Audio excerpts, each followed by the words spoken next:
have a computer try to sift through the garbage for me, and I give it. So you're saying, wait, you're getting an AI. Ahead. You're going to hire an AI. I'm not to weed through AI. Is what you're saying, right? I'm going to like. Yes, but I'm not. It's not unreasonable. I'm not. Yeah, it is ridiculous. Well, it's not because it's just fighting fire with fire, my friend.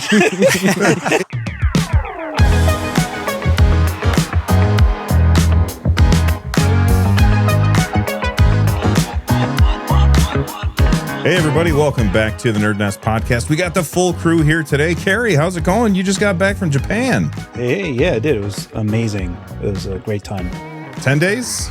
18. Oh, my God. Jeez. Holy cow. Yeah. So what was your favorite thing while you were there? Just one favorite thing? Mount Fuji. The Mount Fuji experience was probably easily my favorite thing because it was surreal.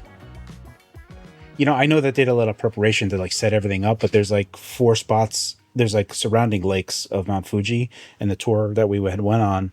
My wife was like a hawk the entire time. Before we went, my wife was like, "Oh, we got to plan all this stuff." I'm like, "We're not planning nothing. We're gonna wing it the entire time there," which was better because she was able to like look at the weather reports and then book like as she knew that there was a clear day within 24 hours. So we booked it, and it was a beautiful day. And some of the stuff that they've done with setting up like just the gardens that they set up in certain areas are surreal to witness. Like they'll just have tons of like these purple flowers. I mean, just like endless purple flowers, and you have a clear view of Mount Fuji, and you're just like staring at it for a while. And I'm just trying to appreciate it. And my wife is like, "Oh, come on, we got to catch this. Like, record this, photo this. I got to feed the gram." I'm like, "Can we just take a second, just appreciate where we are without having to like, I want pictures and everything, but I also want at least one nugget of my memory to have this. I don't want it to just be a blur." So I made sure to just like stand and look at it for like 3 minutes straight. And that was probably the pinnacle. And the Shibuya crossing I really liked as well. That was fun with how packed that thing is. Like I've been to Times Square plenty of times, and I've been to, I can go through, but I guess the thing is like in New York, no one really cares about traffic lights all that much. Like it's like, right. If it's red, but they don't see any cars, they'll just go. And in Japan, they won't. Naturally there's like lots of cars, but they'll just wait. It's like kind of, I guess they like Looney Tunes logic. As soon as they step on the road, they're just going to run over. But as a consequence of that, but Shibuya is very packed. So, but yeah, that becomes like and everyone's recording, right? It becomes an event in and of itself. So it's really cool. Just a lot of great moments that I had there. But Mount Fuji is probably the top one. Rich, what's been going on with you, man? You said you've been playing a lot of games. I have been. So I've still been playing Marvel Rivals a bunch, but I feel like I'm starting to get back some time, and I've been spending a lot of time on indies. And later on today, I'll tell you like what I'm using to find some of those indies. I've been enjoying it a lot. Very cool. Russ, what's new with you, man?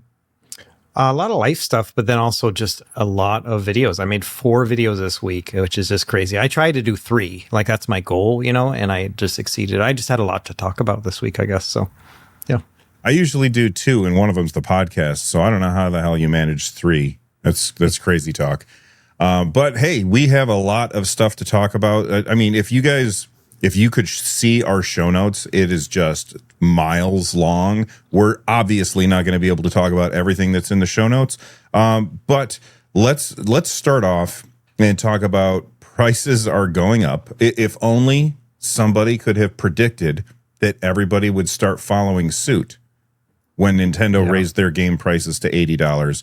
It's not just game prices that are going up. A couple weeks ago, PlayStation raised prices of their hardware over in Europe, and now Microsoft has raised their prices for hardware everywhere, although I don't think it's actually in effect yet, is it? It's like coming in this holiday season or something? No, May 1st. Yeah. So it is in effect. Okay. Yeah, it is.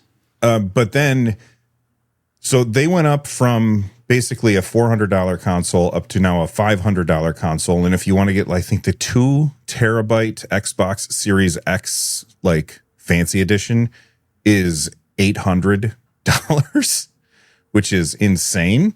Yeah. And this comes right along with Microsoft. Basically, they said, hey, our console sales are way down and our profits are way up. So I think that Microsoft just thinks we could just do this anyway, and it doesn't matter because we're still making tons of money through cloud and through Azure and all of that other stuff because they're well diversified. So we'll talk about the game prices going up in a little bit. What do you guys think about is this like the nail in the coffin for Xbox at this point? Carrie, what do you think? Yes, 100%. They were already in a bad spot before, and now prices make absolutely no sense whatsoever. So yeah, it may as well at the current moment with the current prices be the end of the generation for them. I don't see many people buying them. It puts it in a weird spin. But if you had been following any of the Xbox hardware sales at all, Microsoft has been doing a very just-in-time supply process for Xbox consoles, which is why you see the console prices basically almost immediately going into effect without anything else. So I had tweeted about this, that this is like the canary in the coal mine type of thing that we're seeing here, because Microsoft, because of how they have been issuing out their supply, knowing that they are in third place, that they have just been strategically producing them and shipping them out. This puts them in a scenario where all of these market conditions that are currently happening right now, they're being immediately affected by this. Whereas there is lots of supply of other types of consoles and hardware already on shelves on U.S. shores or wherever. So I'm confident that if nothing changes, right? If all of these tariffs and everything else stay as they are, as stock starts to dwindle, I don't think that Sony will continue to, especially for the PS5 Pro, I don't think that we'll see the prices there without those rising. It may be some type of delicate balance, but right now it's almost like the dam has burst and all of these prices, like we already had problems with, if you look at the PS5 Pro being $700 for the discless version, that was already a cost problem because of how nodes are priced right now without all the other stuff. So there's lots to unpack there. But some of the stuff, you see some of the invoices that some people have for like businesses where they're like, I bought $2,000 worth of stuff and I paid $2,500 in taxes on top of that. It's like, oh, geez. Like, that's brutal. So I don't know. It's a crazy time right now. It makes much sense to me. Everything's too expensive. No one can afford anything. And things are going high in price. So I don't know. Hopefully you already have hardware. And if you haven't, if you find a good deal on something, probably jump on it. I would also suggest that if you do not have a PS5 or a PS5 Pro and you wanted a PS5 Pro, probably now is a good time to get one. Don't wait too long. There was an Astrobot deal for the discless version, came with Astrobot and a PS5 digital version for $400. That I think you should, like, if you don't have it and you wanted it, do something about it. But that's just where I'm looking at things right now. Rich, what do you think, man?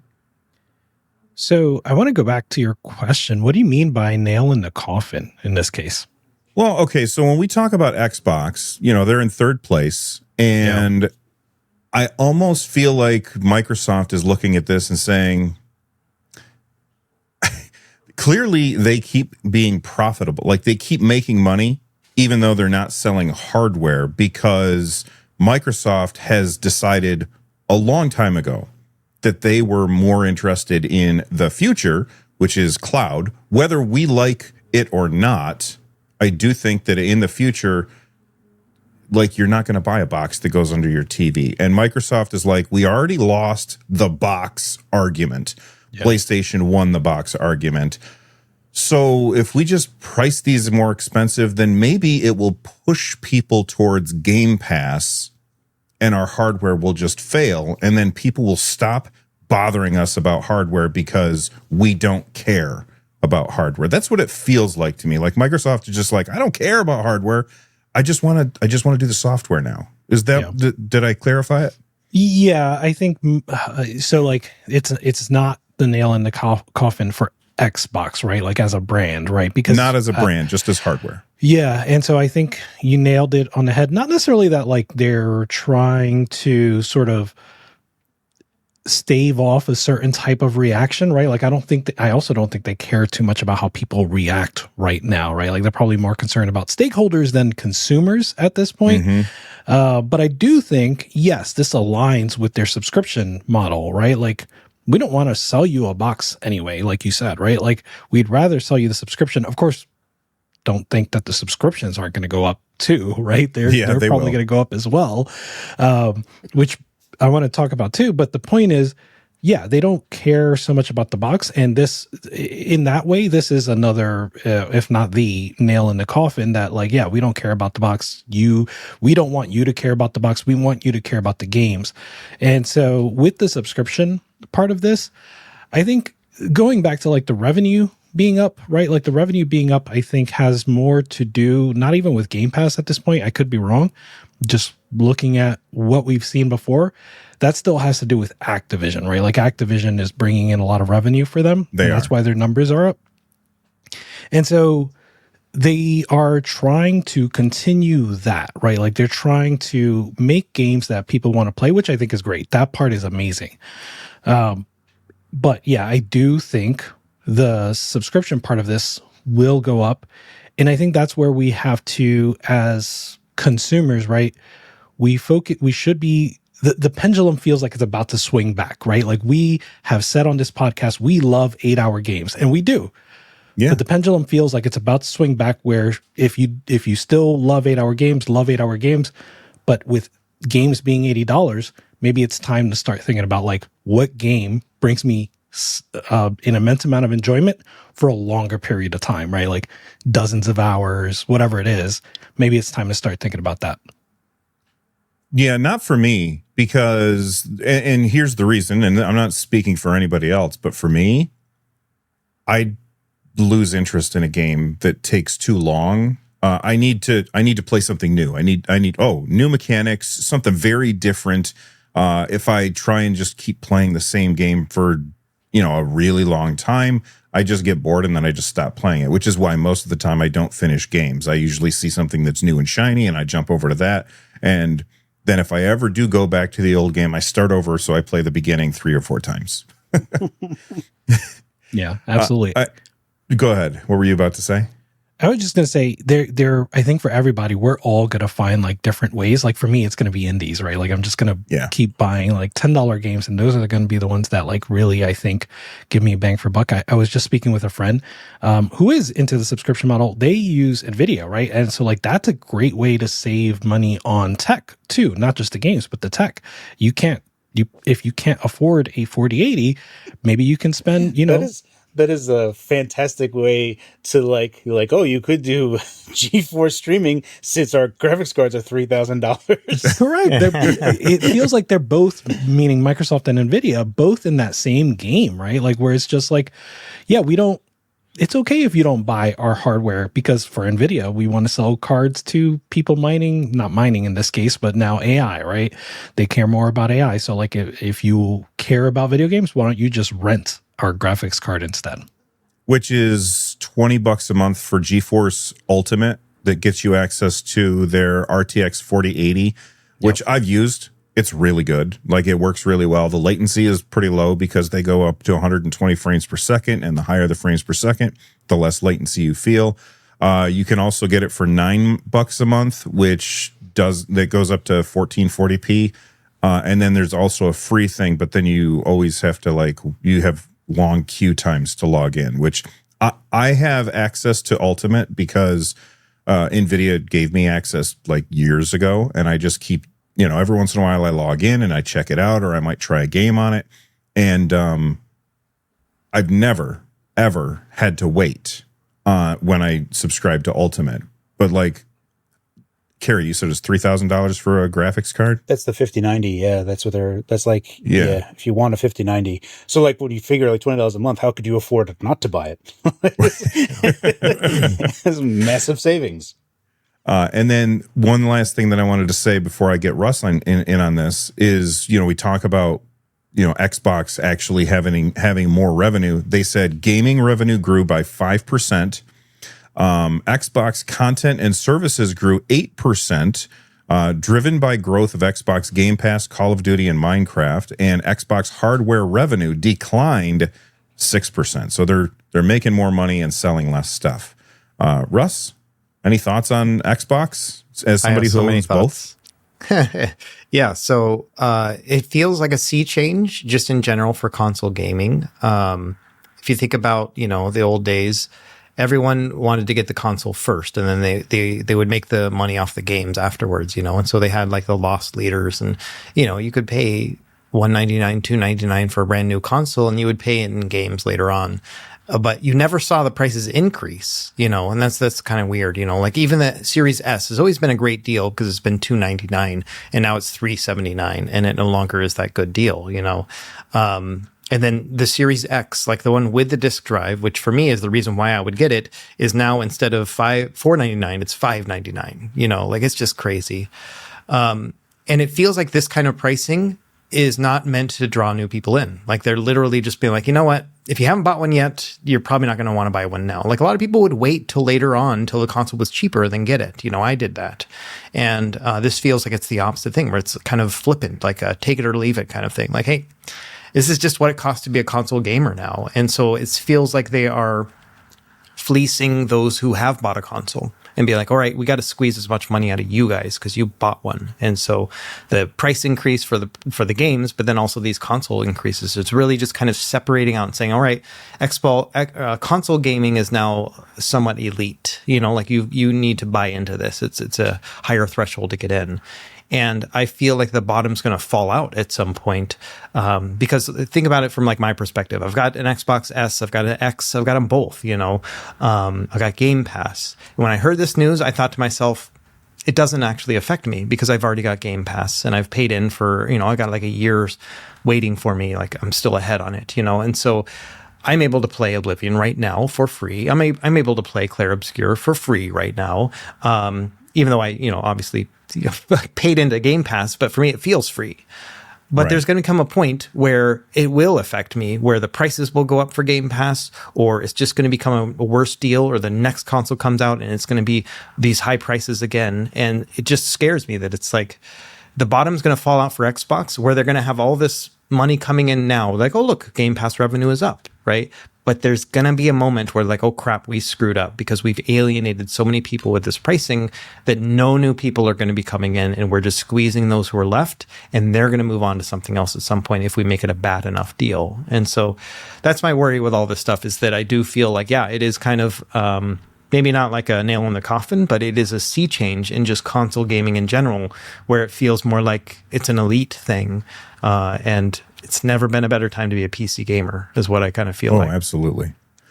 I feel like when you look at the Xbox prices, if we switch over to the price of the games going up to $80, I feel like Microsoft saw Nintendo do that, and they said, if we raise our prices on our games, that will make Game Pass more attractive, which is something that Microsoft always seems to want to do. They really, like, this entire generation has been, for Microsoft, about Game Pass.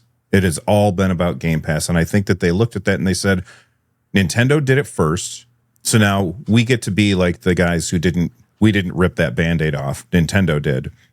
But now we can raise our prices. And now Game Pass is even more valuable until Rich's prediction comes true and they raise the price. Yeah, the Game Pass for sure has to increase in price. GameFly subscriptions already increased in price. Yeah. So that already happened. So I think it's a foregone conclusion that that's going to happen. For me, I think I still agree with you, Bill, that it is the nail in the coffin for series consoles, like Xbox Series consoles. I don't think that Microsoft is. I still think that there's going to be a next generation Xbox console. I don't think that they're stopping that. So I still think that there's going to be a next one. But you going to buy one? It depends on what it is. Okay. right now, the only reason I bought, like the main reason I bought an Xbox Series X, to be honest, was 360 emulation. Like that was like high on the list of one of the reasons why I got a Series X. The next one was because of Game Pass, and Game Pass was the only reason that, like, quite literally from 2013 to 2019, I didn't play anything Xbox. So there was like a 6-year gap where I just didn't play anything that they made. And Game Pass is like the sole reason that I'm playing that stuff at all. And so the price increase for, like, with the brand new games, like the newer Microsoft games that come out, these all of them are still 70. The previous ones that were 70 are not going to jump to 80. It's just the new games that are going to be going to 80. Right. I think that's only going to affect, I think, well, based on even just numbers, right? Like Indiana Jones, it's like sales are this, and that's better than Xbox because everyone on Xbox is using Game Pass. So the $80 figure really only impacts PlayStation people because they don't have Game Pass, and they won't have Game Pass, and they don't like Xbox, and they won't use Xbox, but they'll buy Microsoft games on PlayStation, and they're going to be buying them at $80. So I still don't think that that $80 price point is going to push them into the Xbox ecosystem at all. I think PlayStation as a console thing is as much as Steam is on PC, where there is such a hardened group of people that align with PlayStation on console that they really are just not going to move over to Xbox. I still think that, I mean, I'm pretty confident that there's going to be a Xbox handheld, eventually. And now that so I don't know, maybe a year ago, I had said that Grand Theft Auto 6 was going to get delayed. And in 2026, that's a better time for it to get delayed because that's going to be closer to when an Xbox handheld come out. And it might be likely the only way that you can play Grand Theft Auto 6 initially on a handheld. So GTA 6 has already been delayed. Who knows if it's going to get delayed again. But all of that type of stuff, Xbox on a handheld is the only thing that kind of makes sense because as a console only, as a set-top box, it's already proven that no one cares, right? There's like 40 million people that care versus the 80 million that buy PlayStation. A handheld, if they fail with a handheld, at that point, I think they should just wrap it up and just be like, we're full-on third-party publisher at this point, because obviously there is a barrier that we're just not going to cross. A handheld brings convenience along with it. So I think that would separate things, but, remains to be seen. So my worry is that this Game Pass model is not going to be good for the industry. Like, I don't know how much these companies are getting paid to put their game on Game Pass and how many downloads, like whether or not they get money, like Spotify streams kind of thing, right? And are they actually making money that matches what they would be if they were just selling it, And that's my worry, is that if they are getting less money, then that means they're going to have less of a budget, which means they're going to have less time and quality they can put into a game, which is going to make games worse, or they're going to be focusing on double A's and stuff. So that's my worry, is that going towards the subscription model might make things worse for everybody 5-10 years from now. I think for outside in, that feels like the case. Like, it just feels like a gut check that that's how it's going to be. But there has been 3 different developers that have said Game Pass is a positive for them. That is Clair Obscur developers. They are positive on Game Pass. And they sold a lot of games, too, in addition to being on Game Pass. We'll talk more about that later. So Game Pass funding helped them during their part of it to be on Game Pass. So that has helped them. Pal World was a big positive there. The guy who handles the management, the social media, he's positive on that. And then there's a guy, I want to say his name is Russ or Ross. He has indie games. It's the bike game, the biking game, and they have a few other ones, but it's largely indie Rose games, Rosewood games, something like that. Yeah, Mike Rose, I think. Mike Rose, there you go. Yeah, Ross, Mike Rose. Yeah, so those are 3 developers that have said positive things, that Game Pass has been positive for them. Other people haven't said much, and it could just be, just how things align. I think Microsoft getting Clair Obscur on Game Pass, no one really saw it or really had a good idea of it, like literally early on. When I saw the overworld thing, I was like, oh, damn, that looks pretty sweet. But then when the reviews came out, I was like, oh, goodness gracious, I got to play this. But it's like I'm so inundated with games just like waterfall on top of me that I just like can't, Right. Yeah. I can't get up. So it's a great time right now. It's a weird juxtaposition, right? We like this is like one of the best times. But to Rich's point, I don't know what the deal is. Like I think all of us play indie games, like everyone here. I love indie games and I look forward to indie games, but there is a clear segment of people that feel like indie games is like garbage bin. Like, oh, there's no AAA, so I don't want to look in the garbage bin. And it's like, dude, there's like fantastic indie games. And I don't know why you have such a hard time. I don't know. It's weird. Indie games still exist and they're not $80. Yeah. So well, they're like the art films of film, right? It's like, Yeah, I got to watch with subtitles, like. Although even dubbed. I heard really good things about Shogun, and about halfway through episode 1, my wife and I were just like, I gotta read way too much, so I stopped watching it. It's fair. But yeah, the other thing that I wanted to bring up earlier was that, these prices increases, we could say that they are potentially tariff related, but they're not going down, even if the tariffs go away. Like that's the thing to think about. It's tariff related because if they're digital, I don't think that works. I don't think they're right. Hardware prices are tariff related. Software 100%. Prices are right. not. Yeah. But I'm saying the hardware prices are not going to go down. Right. They will not go back down. They will stay the same. Let's talk. You brought up tariffs. I just wanted to let people know. We got the Xbox Wireless Controller Limited Edition. Is now $80 for the. No, okay, so it's $70. Oh my God, they have too many friggin' controllers. They have an Xbox Wireless Controller now for $64. They have another one for a different color, which is $70, and then there's $80, and then a $90 controller, and then the Elite is now $150, and then the complete set is now $200. And a lot of people are like, well, I'm going to get a third-party controller instead. And what third-party controller do you think of instantaneously every single time? 8-Bit Do. And they are, which I always say it different every time. And don't tell me how to say it right. I don't care. I'm going to say it both ways. That's how you say Balatro. That's right. Balatro. Yeah. Whatever. Poker. So no longer shipping to the U.S. because of tariffs. What do you guys think about that, Russ? I know that you like those controllers a lot. I bought one on your recommendation. Yeah, I actually just did an 8-Bit Do review today of the keyboard, but still same, But they so they have Amazon stock, and that's still there. But that I don't know because they say they're no longer shipping directly, and so you used to be able to go on AliExpress and get it for a little bit cheaper, wait for coupons and stuff. But I don't know if they're still going to be, pushing them over to Amazon warehouses, which is going to help us, or whether or not it's going to just result in a price increase. But even working on my keyboard review, there were a couple color options that were no longer available. So definitely something is going on there. It's a bummer. To be fair, though, there is no wireless, as far as I know, there's no wireless Xbox controller that is third party. Like they are all first party controllers. You have to plug all of them in. Yeah. So even the ones 8-Bit Do has like a wireless Xbox controller, but it's still wired for Xbox. It's just wireless for PC. And so it's like they're using their marketing for that as well. So there's all sorts of licensing stuff there too. So I generally just use Xbox controllers for my Xbox because of the wireless experience, even though I do prefer the feel of a lot of 8-Bit Do controllers. Game, sir. The one thing that I am skeptical on these price increases, I think that they're going to happen, but I have routinely been able to get Xbox Series controllers for like $35 because they've been on sale all the time. Now they're not the fancy colors or whatever. You can get like blue, red, black, white. Like that's basically your basic color set that you're going to get that are going on $35. The Elite controllers I've never got because I just never saw value in them ever. And based on the reviews from the Elite controllers, they seem worse than the regular controllers. So it's like I never ever considered getting an Elite controller. So I don't know. I'm still. I don't think that the controller part of it is going to be too bad.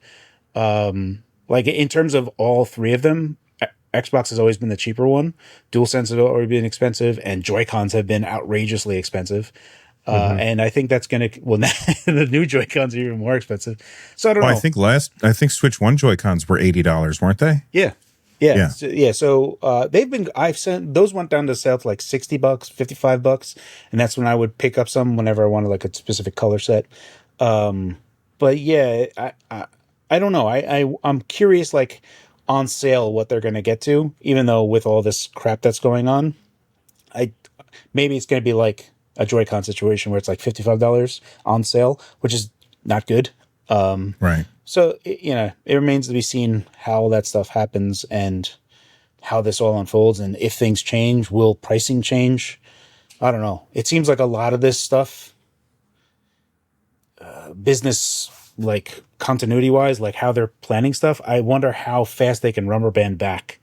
And I don't know if it'll be that quick, especially because if it's like you have to supply stuff, right? If you're like stocking up, like the Switch 2, again, I don't have any info on this, but I saw someone say that they had 20 million units made.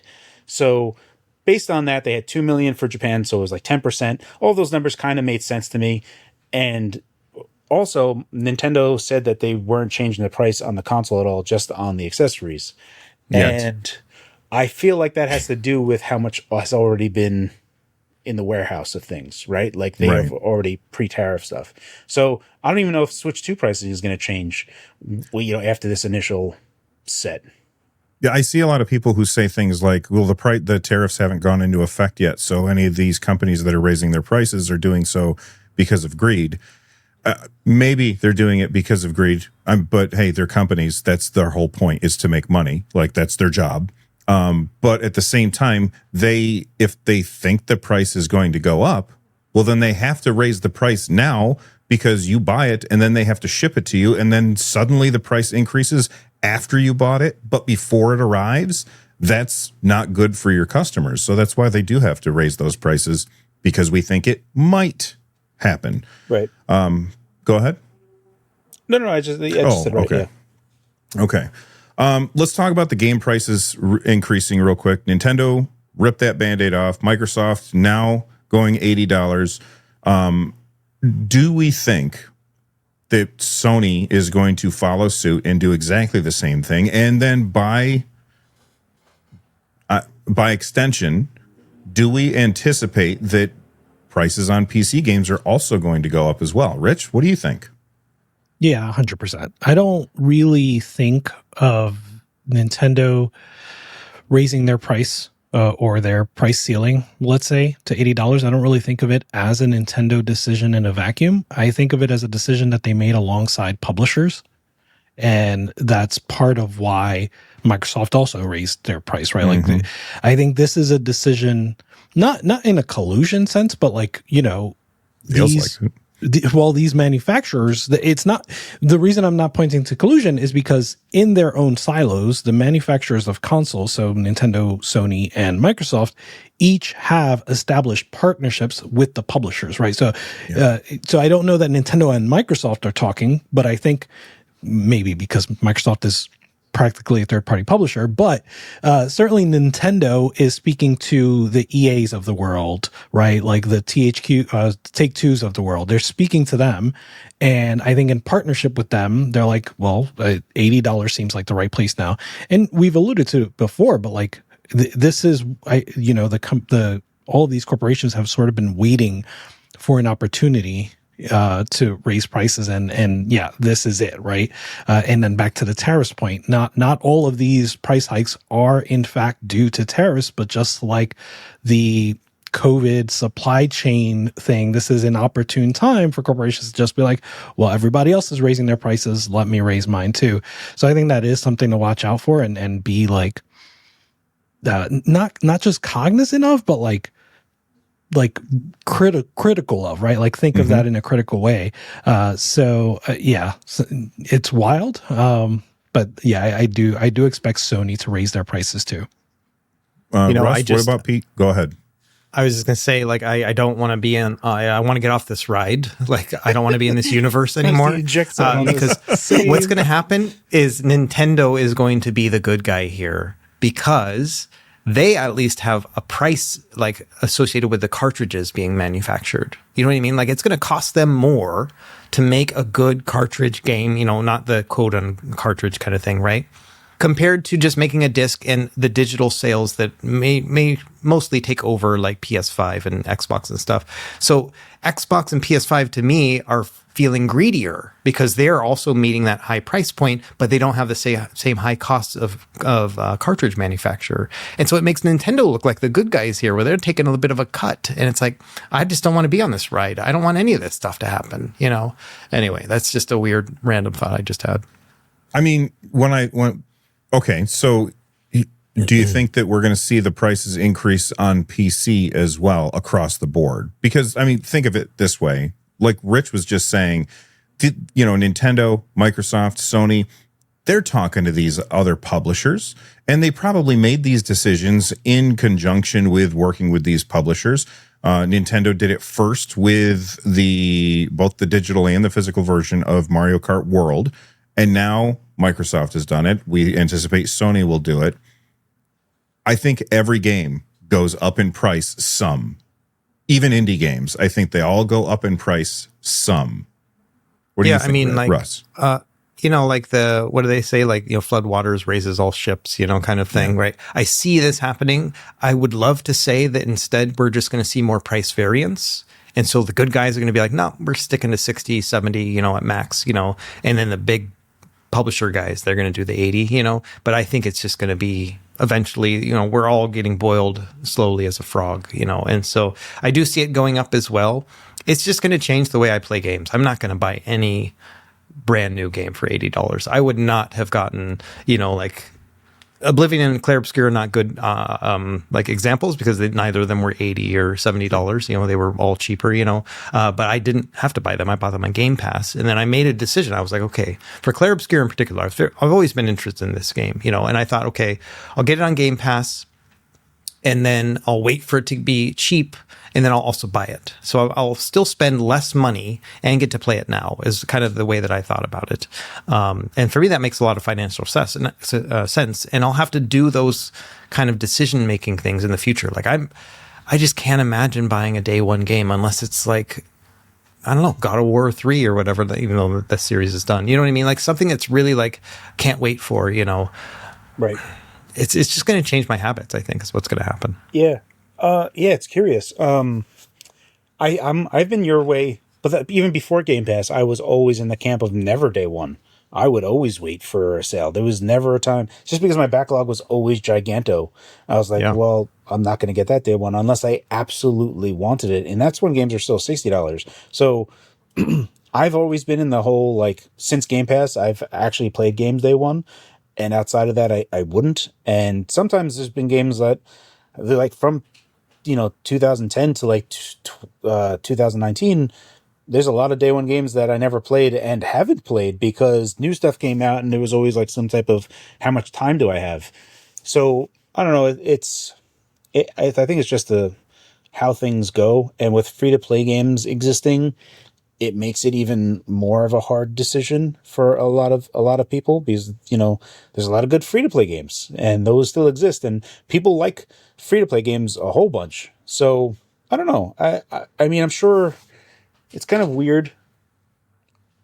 I feel like I'm in the same boat and like where I've always been. And it's like, I look at this price and I just go, probably not gonna get that day one unless I really want it. So it's really, really weird for me to like quantify or qualify anything because I still feel like I'm in the same boat, maybe just plus, right? So I don't know. It kind of sucks. Yeah. Let's move on to a section I'm going to call Layoffs and Lawsuits. And I do not want to spend very long on this. EA just laid off hundreds of people, canceled Titanfall 3. It wasn't actually Titanfall 3. It was a extraction shooter in the Titanfall universe. As somebody who really liked Titanfall 2 and I really liked Apex Legends, I was looking forward to the rumored Titanfall 3, and that has been axed along with 300 to 400 jobs. On top of that, Fandom buys Giant Bomb, which is very bad news, and Polygon was just bought by Valnet, and I am not calling these companies content farms, but I have heard others call these companies, Fandom and Valnet, content farms, where they just churn out hundreds of stories a day. And when I say stories, I am using big ol' air quotes because most of them are just junk, in my opinion. And then we also have a lawsuit because Nintendo is suing Genki in a move everybody saw coming because Genki showed off at CES, the Switch 2. And I'm just going to ask you guys thoughts on any one of these topics. Rich? I'll go with the content farm stuff. So both fandom buying Giant Bomb and Valnet buying Polygon. I think both of those suck, by the way. Both of those stories are right. Unfortunate, let's say. The reason I wanted to talk about them is because lately I have been off of like social media. Like I'll log on to Twitter on my PC, right? Like I don't have it installed on my phone. I don't have Blue Sky installed on my phone. I don't have Reddit installed on my phone. So occasionally I'll log on my desktop, but I don't. I'm just kind of off them now. And so what has happened is, I get bored now, right? Which you realize you probably haven't been bored in a long time, but I've been bored recently. And so like I'll go to Google Chrome, and you know how Google Chrome has the homepage where it like lists articles. And so like sometimes it'll list articles from these content forums like Game Rain and stuff like that. Right, exactly. And so I've read them, right? And I think that what is going to happen, aside from just this being just unfortunate, right? Like both Giant Bomb and Polygon, I think being, emblematic of like games journalism and games media and, kind of pillars of the community, let's say. Outside of those, I think what's happening with like Gen AI and stuff like that is that I hope we will become more just critical of like, even if something is not written by Gen AI, but it just seems like it is because it's just worthless dribble, like we will be more critical of that, and we'll just call it AI as like a shorthand, right? Like this was written by AI. And I hope, because like I don't know what is the point of reading things that like are that bad, whether they're AI or written. I just don't know what the point of reading those things are. And so I don't know. I almost expect, again, the pendulum to swing the other way, where like people become more critical of just worthless writing. I don't know. There's what's left. Can I? Like, where are you going to get the good stuff, Rich? that I don't know. I don't know. Yeah, good point. I think we're just going to get dumber. I think that we're just going to accept this AI slop, and that's going to be what it is. When I need to find out something on the internet now, I'll search on Google, whatever, and then this AI crap comes up, and I just don't trust it. And it's like I don't even know if this is true, because who knows what they're scrubbing to get this. And the trust that we got, like between Polygon and Giant Bomb, like those are, like you said, pillars of the community. It hurts my heart. Like I know names on these lists. I don't really follow names, but I 100%. Know these names, and those names are not going to work there anymore. Right. Yeah. They've already left, and it hurts. Yeah. Yeah. Anyway, Carrie, you were going to say something. No, it's like same thing. We like, the death of Google Reader should have been a clear vision. Like, why'd you get rid of something so awesome? Why'd you get rid of something where I could just tag things that I was interested in and then see updates from those things and say, oh, you want to feed me what you want me to see rather than me doing anything looking for stuff. Yeah. And it is bizarre, as Rich is saying, because I'm on Android and I just have to swipe to the right to bring up the new Google Reader feed, and it's comicbook.com, Game Rant. And I'm like, all of this is garbage. And I'm like, well, it is garbage, and Google is pushing it. Why are they pushing garbage on me? Why, like these companies that are buying, these venture capitalists or whoever, like the private equity, whatever nonsense things that are buying Polygon and whatever, they're doing it because they know that they have this kind of like trusted source from Google, and Google's not doing anything about it. They're not just like, oh, this thing has made it into a content mill. Well, just keep sending it. Like no one has reviewed anything, and I'm like, why is this the case? Here's the reason why, and I'm going to recommend that finish this video first. Don't go someplace else yet. But Alana Pierce put out a fantastic video this week about why the gaming industry is the way it is, and it explains exactly what you're talking about at the same time, Carrie, even though you're talking about like, games journalism. It all has to do with we're not the customers anymore. We used to be the customers. Now the customers are the stock market. And the stock market being the customers means that investors, they bring in the money to things that they think are going to pay off fast. Not because they think that they want to help this make a good thing. They just want this thing to pay off as fast as it can so that they can sell their stock and move on to the next thing that is going to pay off quickly. And I am butchering her video, but you guys absolutely should watch it because it's really, really good. I don't think you butchered it. I think that was a good summary of what, like a TLDR. By the way, it is worth I think it's like 27-minute video. It is worth the 27-minute watch. But what I was going to add too is like, she also mentioned like our, not responsibility, but what we can do, right? Like what are the things we could do? And so like, if we are not reading and clicking on, en masse on this sort of like trash, right? Like the investors don't have much to go off of, right? So that's the only like path forward that we have is to not read, not click this stuff. And same with, trash games that just take advantage of your. It's never going to happen. Like but at the moment, all four of us are collectively the smug, like indie ground music people. Like, oh, we only listen to like the hardcore stuff. But I just don't think that it's never, you may be right. But like, I just don't think that, like, I'm not here to just lay down and give up. I guess that's my point. You know what I mean? Totally. I mean, like, right. That, like, the point is, like, at some point, like, it's the whole Thanos, like, fine, I'll just do it myself type of thing, where you cannot rely on these systems because these systems are just pushing crap. And lots of people who aren't thinking and don't want to think are just looking at the crap, the wave that's coming in, and just accepting that this is the correct crap that they should be seeing without thinking about. Yeah. They don't know. Yeah, they have zero context of anything. They just said, oh, this thing has been pushed on me, so this thing must be popular and good, and I should, it's just how advertising works, right? If you just keep on slopping something in someone's face, eventually you're going to be like, oh, Hershey's makes good chocolate. It's just, at a certain point, people will have a high defense on something that they first initially see.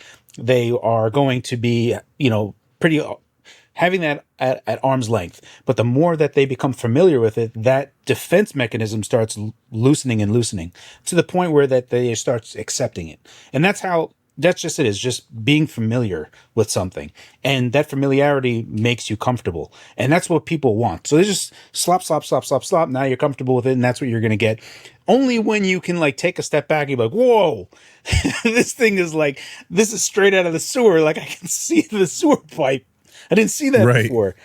Only then can you, I don't know. Like, I think it's worthwhile to advocate that more people do that, right? Like that more people step back totally and see the crap for what it is. 100%. And I think, we've been largely like saying that. And I think the one positive thing about AI, insofar as not the closed source ones that people are going to be using, is that you could actually, as these things start to go and, memory starts becoming available, where these open source models could effectively do the searching for you.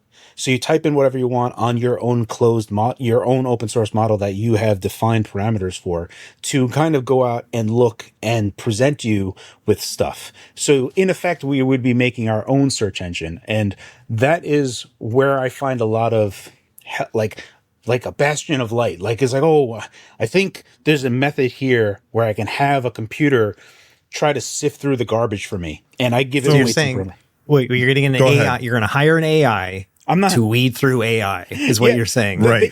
I'm going to like, but I'm not It's going to not unreasonable. I'm not, it is ridiculous. Well, It's not. It's just fighting fire with fire, my friend. If only I could type a search term into a computer and be given results that are useful.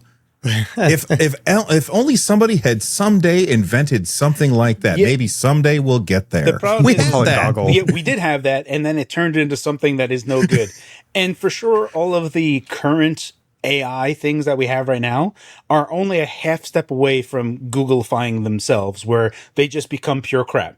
And they're just going to be selling you stuff, right? Like, it's time to sell you stuff. Like, we're going to show you, like, I search for whatever. And it's like, well, have you thought about KitchenAid appliances lately? And it's like, no.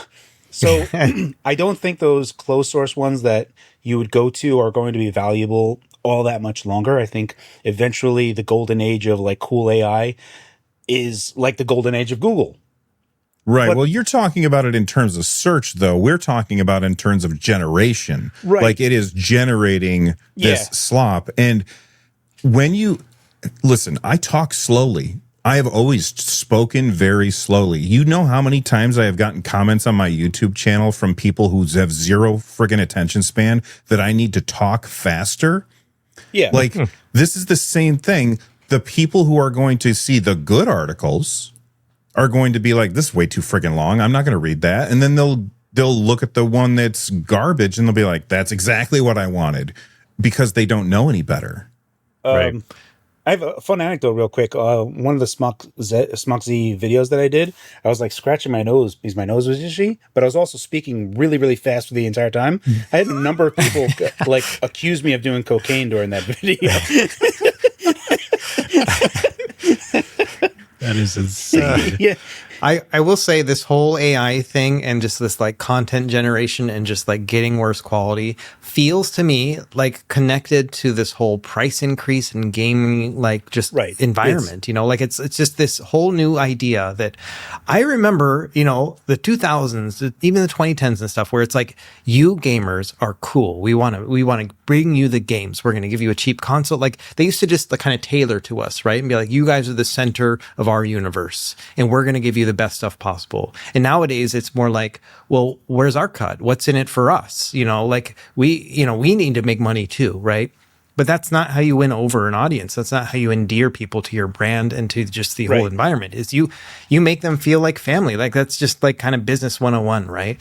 And it feels like Olive it's just Garden, a total. Yeah, it's like a totally different perspective now, where it's just like, no, this is actually a transaction and you are the customer and you need to be reminded of that. And I feel like both the game prices and just kind of the flippancy of around that, and then also this whole like just slop that we're getting fed, especially in the gaming world with like Polygon and everyone else. I don't like it, man. Wrong universe. Well, let's move on and talk about gaming news. Rich, I want you to pick a story under game news that we can talk about. What do you think, man? Yes, I am happy to take us from this, like, all this negativity that we've had to deal with. I want to hear about Clair Obscur Expedition 33 selling twice as fast as any other JRPG.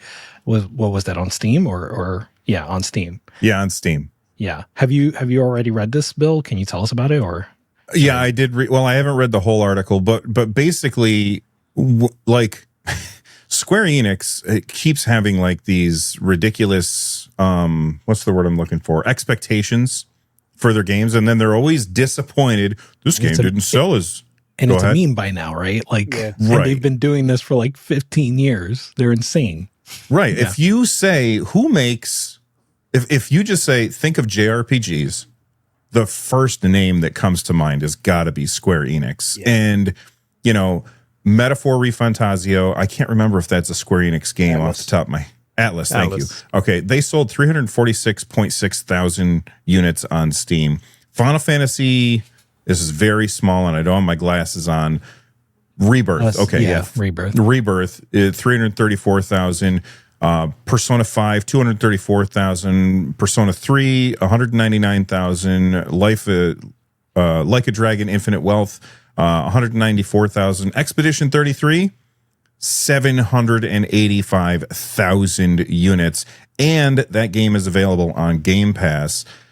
Essentially, this is basically showing that, the JRPG genre is not as dead as everyone seemed to think it was becoming, because this is a traditional ass It's a video game as video game. Like, this is a game that is, it's not action combat, where Square said, well, we can't do turn-based because nobody will pay attention to it. So they switched over Final Fantasy VII to action combat, which was very divisive. I thought it was great. I still really, really enjoyed that game. But Clair Obscura selling like hotcakes, and it's on Game Pass. It just shows that if you make a really good game, people will freaking show up for it. So before we get into it, because I know Russ played it a bit, and I have not yet, and I do want to play it. One of the questions that I have for Russ would be, one of the reasons why I don't like Square Enix JRPGs, especially newer ones, is because they take 120 hours before you can actually play the game, because 120 hours is the tutorial phase. How long before the tutorial phase ends in Clair Obscur? So there's a prologue, like it's just spelled out, and there's like one quick battle that kind of, they're like, hey, let's warm up kind of thing. And then after that, when you get a new character, there's an option to be like, hey, do you want to learn this new character? Because each of them have their own kind of dynamics. And then they introduce new like attacks and defense things and stuff throughout the game. So I'm halfway through the game. It's a 25-hour game altogether if you just run through it. So it's not a long game. And I'm about halfway through, and I just got like my final character added, and they also added a new attack thing that I didn't have previously. And it takes like maybe 2 minutes to run through it. So that kind of stuff is not really irrelevant. This is a game that throws you into it, and you got to figure out what's going on. Okay. You know what I mean? Like, it's not like, hey, let's have a bunch of exposition and stuff like that. There is like, conversations and stuff, but I still don't know what the heck's going on. You know, it is I love very weird. So, yeah. I think Okay.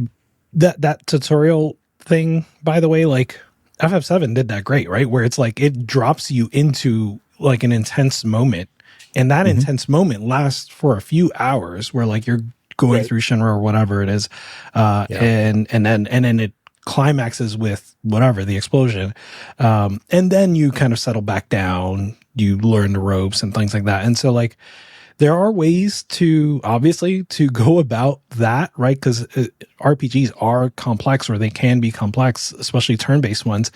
And I think what happened, it happens so often where like in this case Square, like they became stale, right? Like their formula for JRPGs somewhere between like FF7 and FF13, right? Like somewhere in that through line, their games, at least to the perception of a lot of people, became stale, and that colored the perception of JRPGs, right? Like then everybody, not just Square, everybody was like, oh, JRPGs are stale, turn-based RPGs are stale.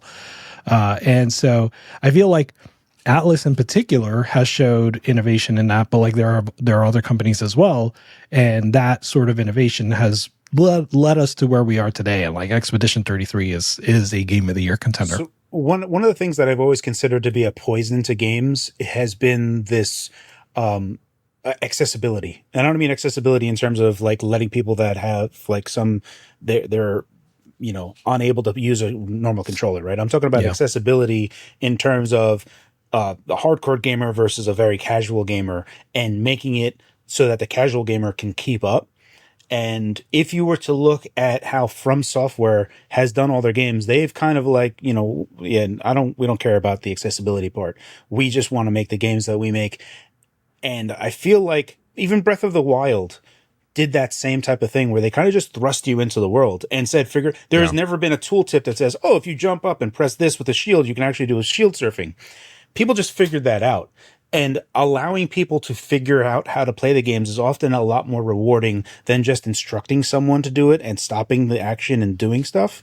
And I feel like accessibility and tutorials are kind of one and the same, and this poison that has kind of entered into it, and all through the name of trying to get more people buying the game because it's not just for hardcore people. And at that same time, you kind of lost a lot of stuff. And I feel...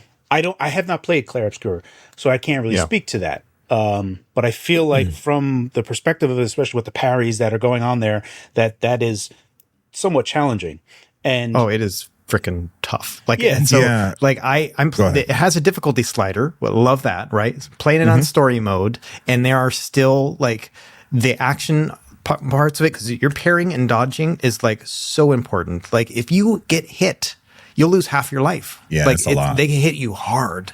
And I'm playing in story mode. You know, I can't even imagine what it would be like for somebody playing in something else, right? It's like if I got to dodge, and it's like seven things I got to dodge in a row when the guy attacks me, you know, and I got to time it and memorize it and stuff like that. All the things I hate in a game, they're making me do it, but they're doing it in a way that's actually I'm doing it. You know what I mean? Like I would have given up if it had been like a From Software game at this point, but the way they do it and actually introduce it's really good for me.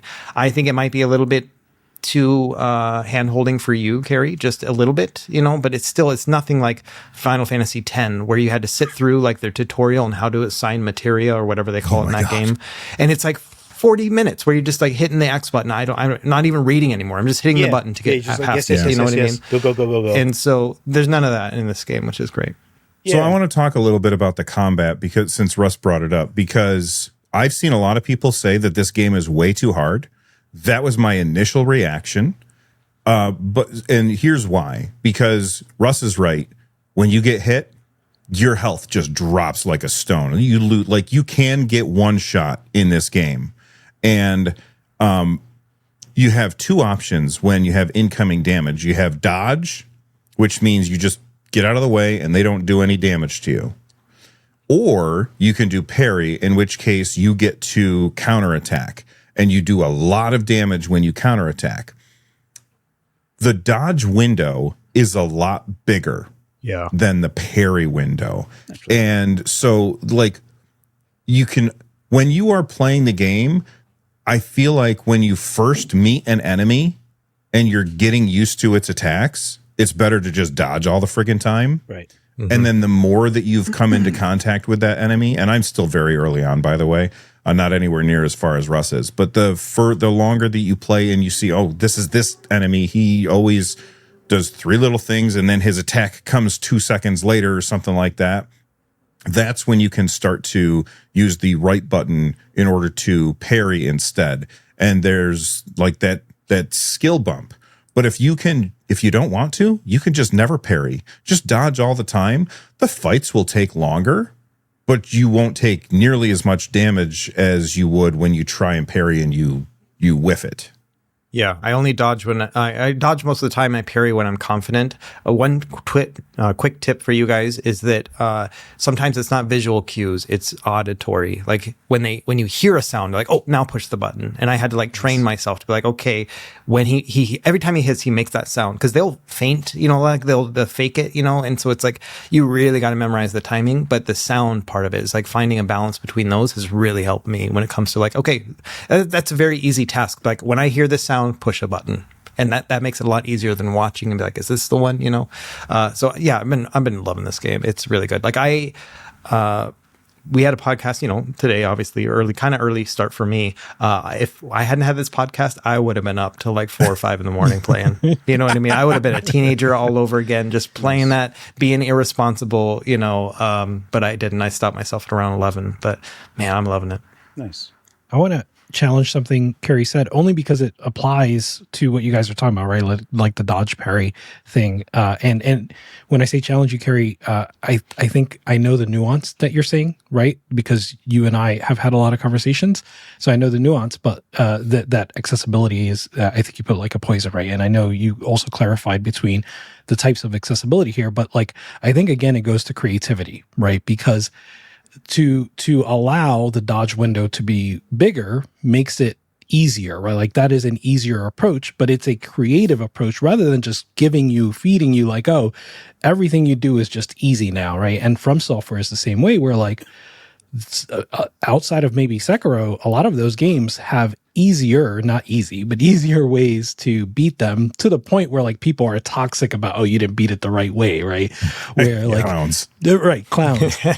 So like the summons, the ability to bring someone into your game, and like range combat introduced into some games, like all of those things are creative ways, I would say, that From Software made their games a little more, I think accessible is the right word here, a little more accessible to people that don't want to play the hand-to-hand, close quarters, very tight combat, and are willing to kind of depart a little bit for something a little more approachable.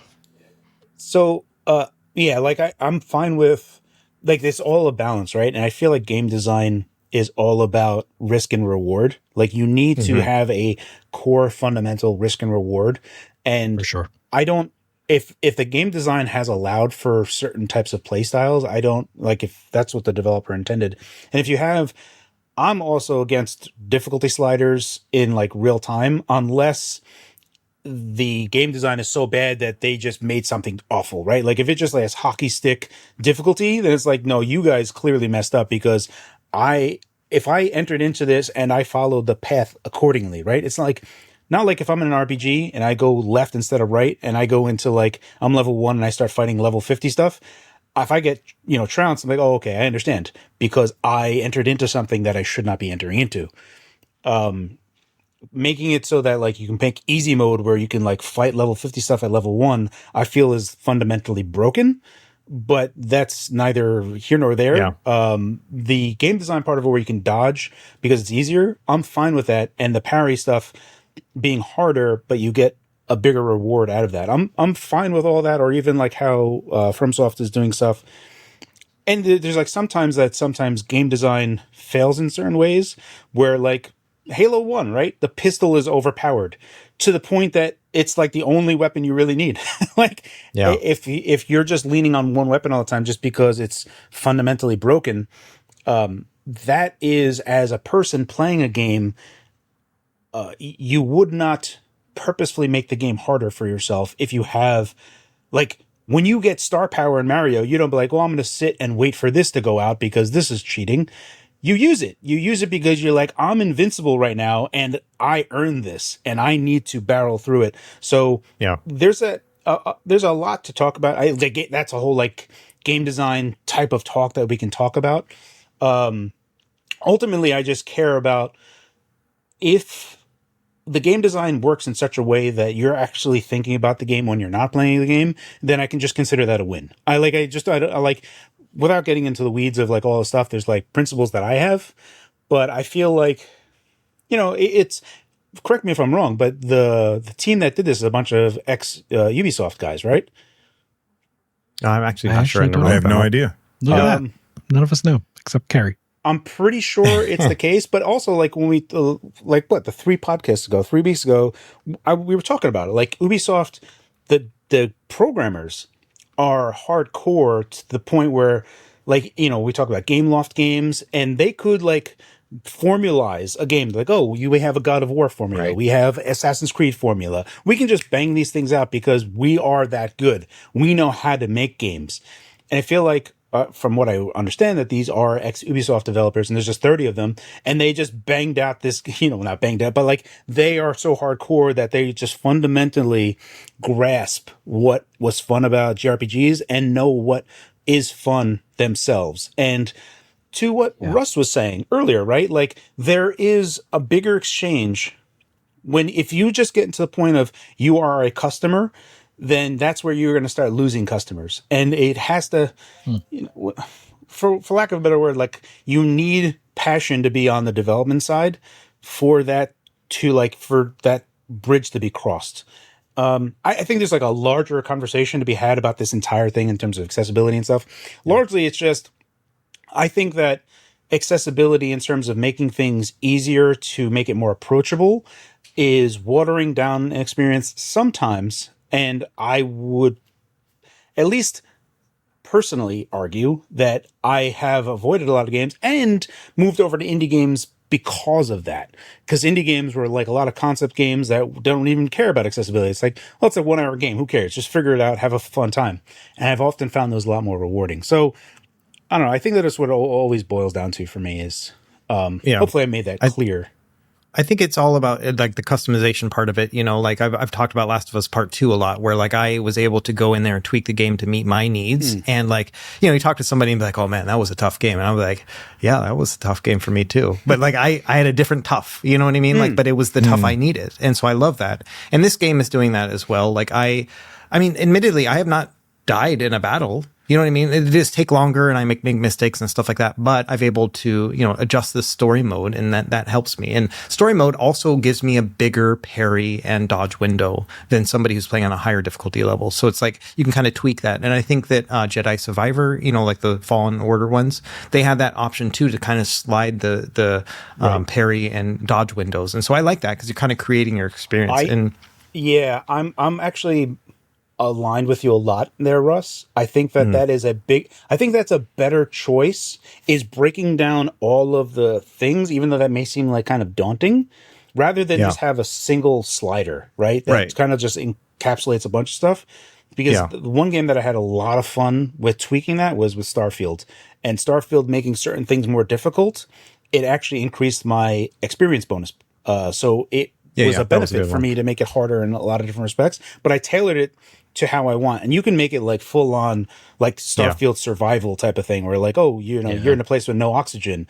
Good luck.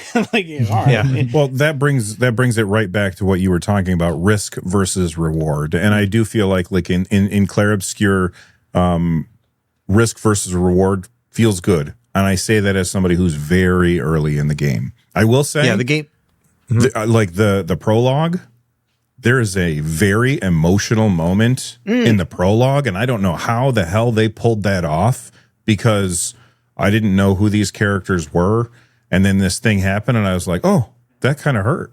And like, it was like right away. Don't share too much. They did a good job. A lot of people on Twitter relayed that kind of general idea, so I do want to experience that myself.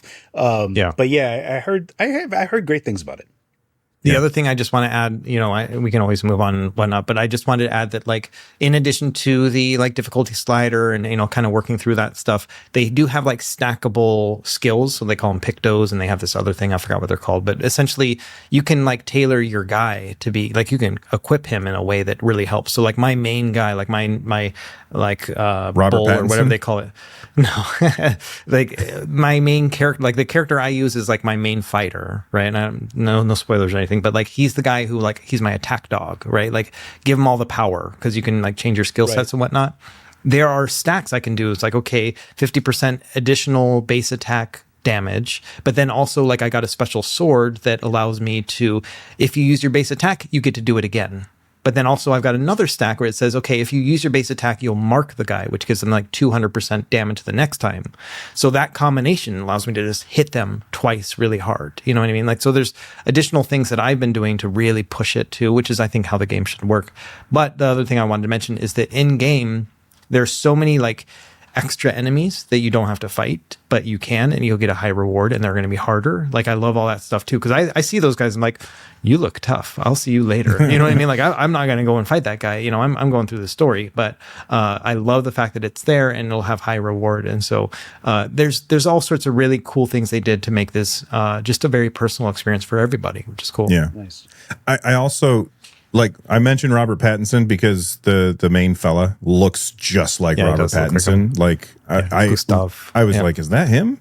Like, is that seriously him? It looks exactly like him. I also, really quick, the creature designs are so weird and inspired, because they are not the same thing that we've seen a billion times. It's awesome. Very cool really looking cool things. One little touch too that's really cool is the more damage your character has, the more bloody they get. Like even in cutscenes and stuff. And so like they're at like 10% health. They just look like a wreck. You know, like they're just covered in their own blood. And it's so funny looking, you know. Anyway, I love that. Yeah. All right. Russ, why don't you pick a story out of the news and we can talk about that story? So let's just talk about the GTA 6 delay. So first of all, they announced a launch date. Like, that's the great news. That's the positive spin, right? But it's May 26, 2026. And so they did push it back. And I don't think any of us are surprised about that. But it'll be very interesting just in terms of like all the other studios and all the plans that they made.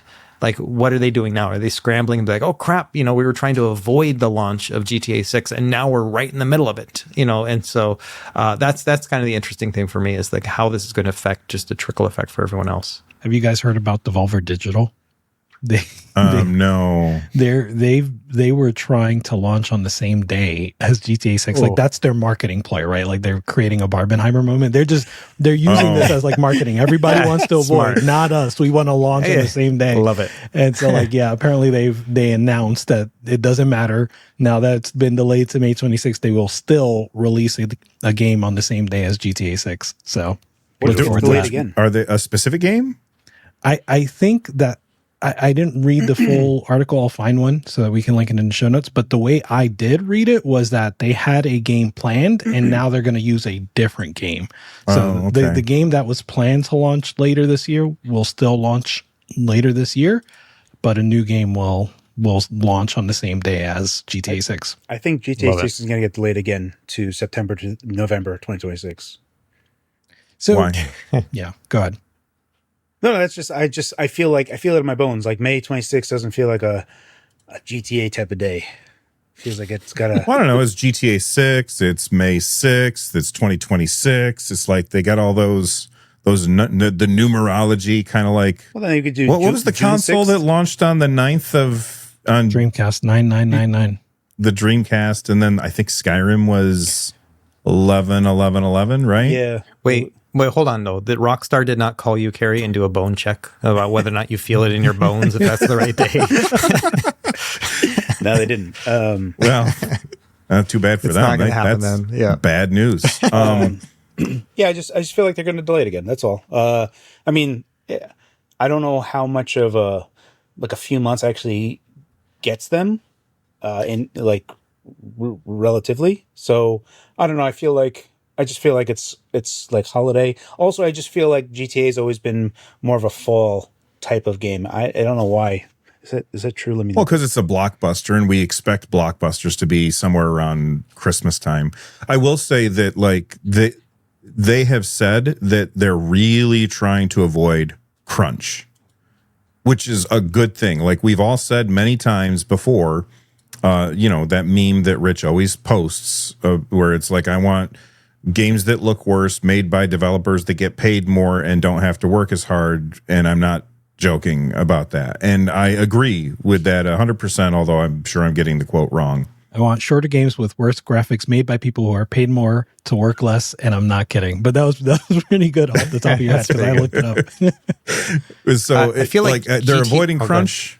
Then maybe that's the reason why they delayed it until then, because they know that this is how much work that they had to do, and so that they just extended that out a bit. What were you going to say, Russ? I was just going to mention to Carrie that I think GTA 4 was like a spring release. Like I remember getting that day one, and I feel like it was early in the year. But GTA 3 was definitely fall. I remember that being wintertime, and I have no idea about GTA 5. I wasn't really playing games at that time. I feel like it's always been brisk out. I never felt like it's a little chill in the air. And then just seeing those bones again. I wonder if there's a GTA around here somewhere. No, it's like it would always be like I whenever I see like the giganto advertisements plastered on the side of a building, you know what I mean? Like it's just like entire buildings just have Grand Theft Auto on them. And whenever I can recall looking at them, it always felt brisk in the air. So I don't know. It's just Carrie, what game do you associate with like hot, sweaty summer weather? What game is associated with that? Nothing really. I've always never played games during the summer all that much. Like getting like brand new games. But they get released. They do, but I never really associated it. This is hilarious. Russ, you can't jump in here. Your weather's always beautiful. Yeah, right. I just imagine Carrie like looking at a billboard, and he's got a scarf, and like those are the two things he remembers. You know what I mean? He's got a long pea coat. Yeah, right. Yeah, I think it will get delayed. Okay, I don't know if it's going to get delayed again. Here's the thing. I don't believe them when they say they're trying to avoid crunch. Agreed. Yeah, okay. All right. Thank you.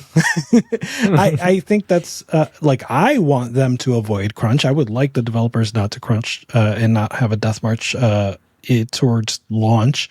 But I don't Right. I don't think of Rockstar as like, oh yeah, they've changed and now we will avoid crunch. It's like those people that are like they're socially liberal but fiscally conservative. At some point, one of those is going to supersede the other. Like it's like we're not crunching, and it's like, okay, guys, we have to deliver in 6 months. We have to deliver. Jason Schreier did speak to people at Rockstar, and here's the quote. He said, here's the quote that he is giving to us. Quote, nobody I've talked to at Rockstar has believed fall 2025 was a real window for a very long time now. Too much work, not enough time, and what appears to be a real desire from management to avoid brutal crunch. GTA 6 slipping to 2026 has seemed inevitable for months, if not longer. And I mean, we were all on the same page. There, to me, when I read that, appears as the key word, right? Like that. I don't think it's so you can crunch and still run out of time, right? And so like it's entirely possible that when they had too much work to do and not enough time, it's even if you crunch, you will still release a bad, like buggy, glitchy game. And hopefully Rockstar doesn't do that. Although I've mentioned to you guys personally, I have bad vibes about GTA 6, and I don't think it's gonna. I don't know. I think it's going to be a problem, right? And that's just my vibe check. That is not based on anything. But either way, I don't think. I think that when just like Carrie said, if we get to 6 months and we still have a lot of work to do, but the management at Rockstar thinks they see a clear path forward that involves crunch. I think they'll succumb to crunch. Fair. Although it's been 12 years that they've been working on this game already. What's another delay? Yeah. I have no idea. It's to talk to your thing about like did Rockstar call you about your vibe check? Nice. But the feeling that you get from it, I don't think is not.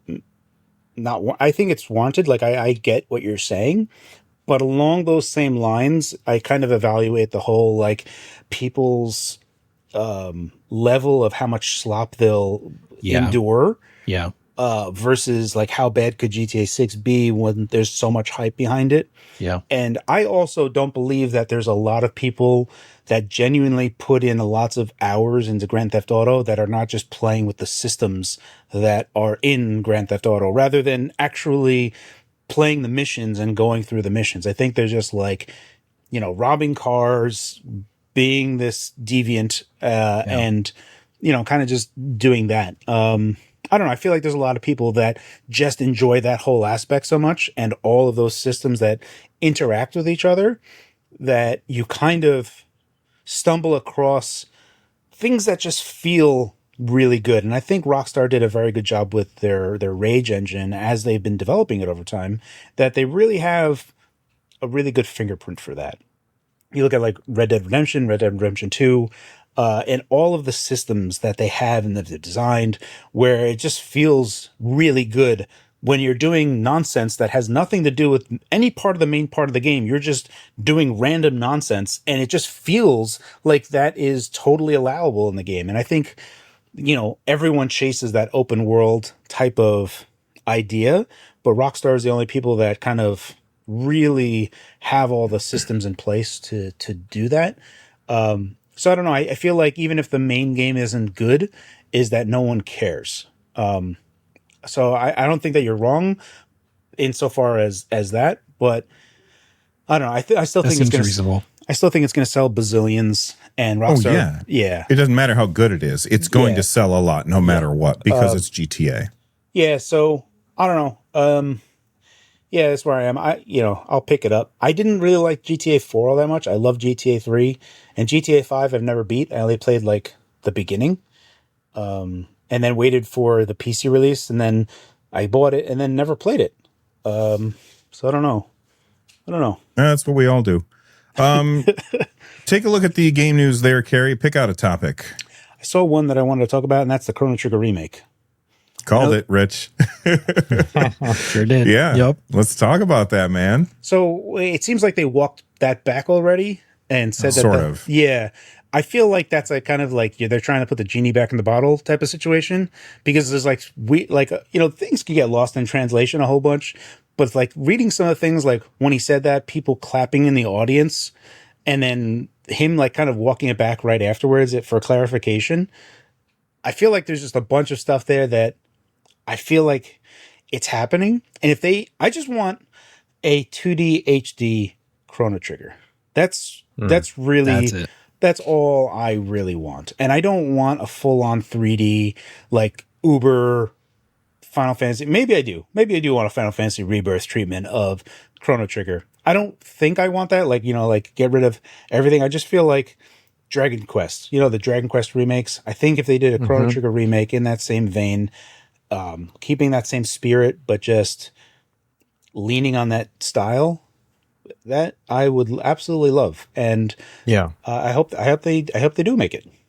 I do not want another Final Fantasy VII remake thing where it's 3 episodes. I got to wait 10 years to play it. Like I barely have tolerance for that one already, and I've already moved on to play other games after playing Rebirth for about, 15 hours. Cause I was just like, I don't really want to finish this until the third one is out, And so, that's kind of the way I'm feeling about this too. Is like, just make it a single game. HD, 2D HD or whatever would be great for me. I think that would be awesome. So, and keep the production costs down by not going crazy with it. We're not people are not looking for Chrono Trigger with photorealistic graphics. You know what I mean? We just want to play this game. I'm saying again, even though I never finished it. Shocker, I'm sure. But we just want to have our experience this game again with a fresh coat of paint. It does not have to be sculpted out of marble. Yeah. Go ahead, Gary. No, I was gonna say like for like Oblivion, right? Like I'm replaying the Oblivion remaster. That's what I'm in right now. I'm almost done with the why is the name escaping me? The one guild where you are an assassin. Dark Brotherhood. I'm almost done with that, and I'm just like loving every bit of it. And when I'm playing through it, I'm doing things that I was like, oh yeah, I'm walking slow. Let me press in L3 to sprint. And I was like, was there sprint in Oblivion? Nope. I don't think there was sprint. And it felt so natural to just do it and have it work that when I read up and I was like, oh, they added that. That's good. I'm glad that they added sprint. And they've added a bunch of little things that feel completely normal to me, as if my memory was that how it always was. And I feel like in 2D HD types of games that they're, like the Octopath Traveler games, I absolutely love. And for whatever reason, like how they do all the systems and stuff, I still feel like they could add a little bit. They could tweak some things to like just enhance the experience, right? There's like things that you can kind of fast forward through, but a lot of the core structure of Chrono Trigger is still super solid. And the soundtrack is absolutely fantastic.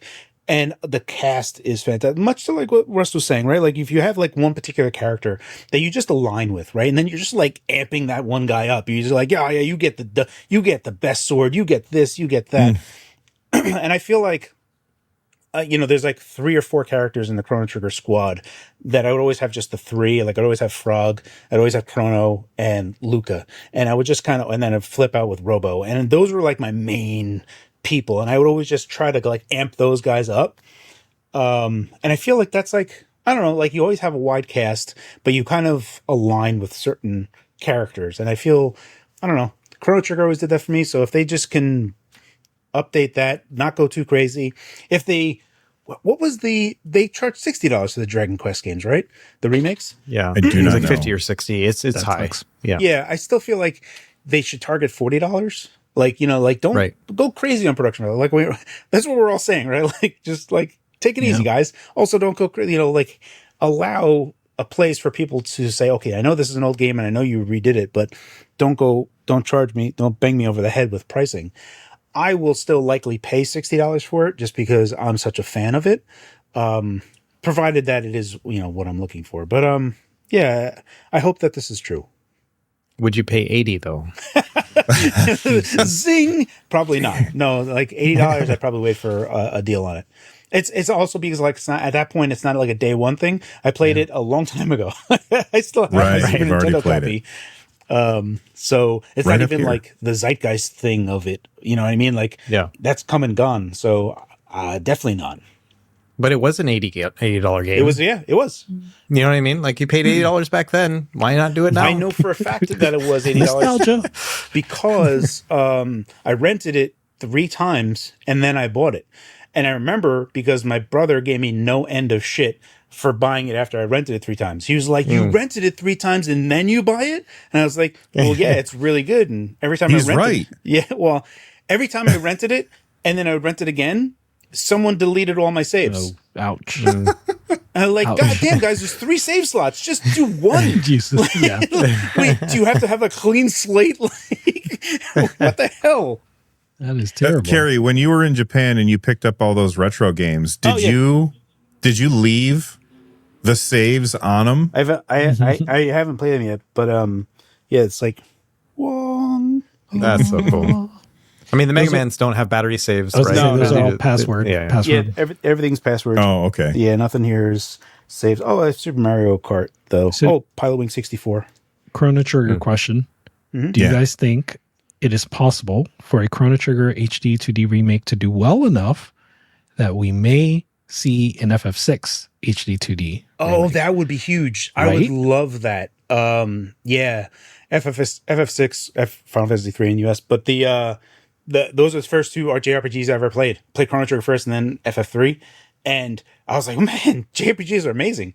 And I always like telling that story just because it's like I played the All Stars, and then it's like, oh, this is pretty good. This, I guess, I just picked 2 random things, and they just happen to be They amazing. happen to be the best. Yeah. Yeah, I mean, that was a good Or- era, right? Like Super Mario RPG was also great. Yeah, And Earthbound was the Yes, other one. Like I still have my Earthbound copy up there. I actually let my buddy borrow the complete thing, and he returned everything.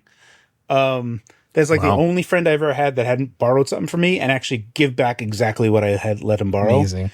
I had let one person. Meanwhile, I had my DVD of The Big Lebowski stolen 2 times. Jeebers. I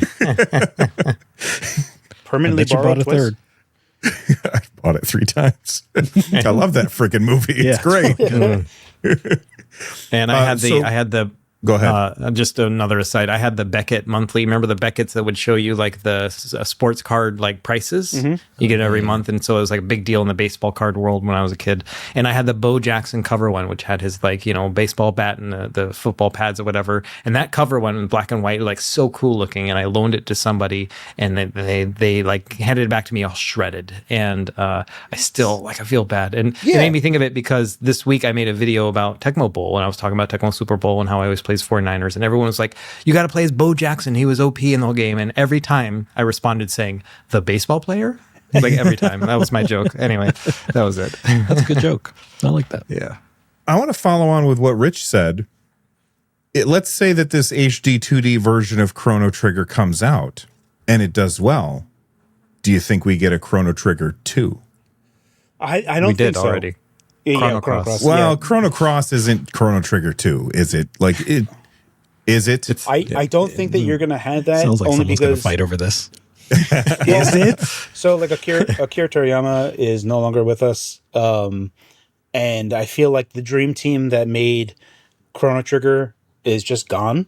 So there's a lot of that. There's a lot of that mix that is just not going to be possible anymore.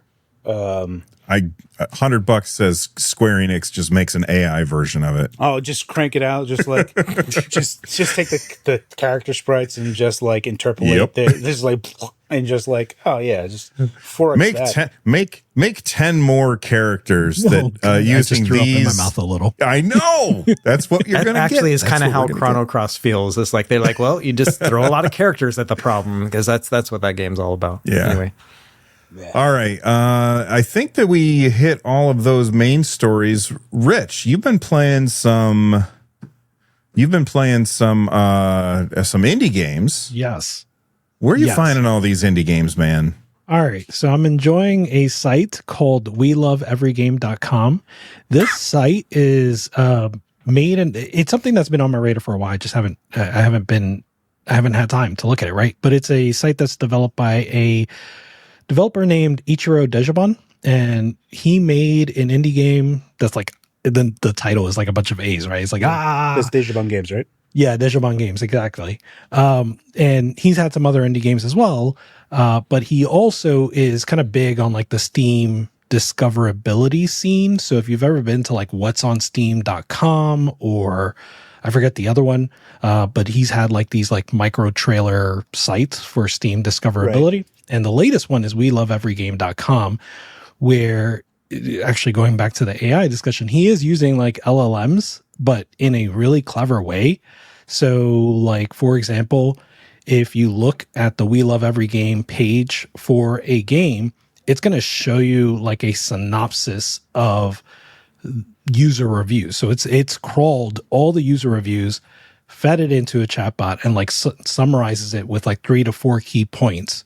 And it's actually really good. So it has a section for like hits and hidden gems. And through that, like I don't like all of those games, but through that, I'll find a game. I look at it like every week. I'll find a game or two and I buy it, right? And so like the 2 latest ones, one was Shotgun Cop Man. I don't know. Have you guys heard of this game other than when I sent it to you? No, or mentioned it? Just your message. Yeah. Shotgun Cop Man is by Devolver Digital. And it kind of reminds me of like Super Meat Boy, but it's much easier than that. Just in terms of that, like, I don't know, platforming challenge. So you used your shotgun to jump. So you have to like shotgun downwards to jump up. You can also like use it to dash, use shotgun to the left to dash to the right. And then you have like in your right hand, like a pistol, and you can upgrade the pistol to like an Uzi and stuff like that. And you just go through these levels, these really like bite-sized levels. I think the game is like $10, so it's like super cheap. And each level has like one of the what I call 3-star challenge, where you get 1 star for beating it under a certain time, 1 star for not getting damaged, 1 star for getting all the enemies, right? And then you get another 4th star for doing all 3 at once. I don't think they actually use stars. That's just what I call that. And so like, you know, you come back to each level and try to do a perfect each time. And so that's just one of like, I think I've bought like 8 games in the last 3 weeks. And by the way, spent like $90, right? Like not a lot of money. And that's probably the one I've been playing the most recently.